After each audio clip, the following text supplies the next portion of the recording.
On va maintenant voir comment on tricote des mailles qu'on a montées avec le point mousse. Donc, je prends des mailles qui ont été montées par la méthode simple ou la méthode normale.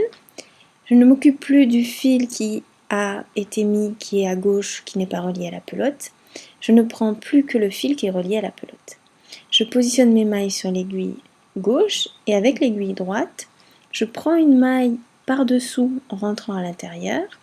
Je passe le fil autour de l'aiguille et je ramène la boucle ainsi créée par-dessous et je sors. Donc là, j'ai tricoté une maille, on appelle ça tricoter une maille à l'endroit. Je refais, je passe dans la maille, je tourne avec le fil autour de l'aiguille et je ramène la boucle créée par-dessous et je sors. Donc on continue, on tricote toujours ces mailles de la même façon. Et donc si on les tricote toutes comme ça, on va réaliser du point mousse.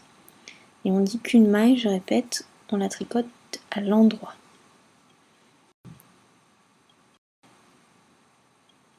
Donc je me dépêche, la fin du rang. Et maintenant j'inverse, je prends l'aiguille qui était à droite à gauche et je prends l'aiguille qui était à gauche à droite. Et je vais reprendre exactement le même point.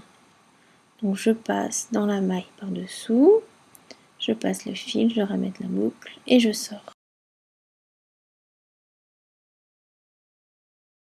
Donc le point mousse, c'est un point qui est facile à tricoter, c'est le premier point qu'on apprend.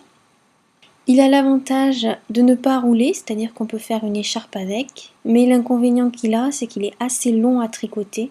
Il faut pas mal de rangs pour qu'on voit le travail avancer. Bon voilà, donc là, on voit les petites vagues qui sont formées par le point mousse. Ça donne un travail qui est symétrique, devant et derrière, c'est la même chose.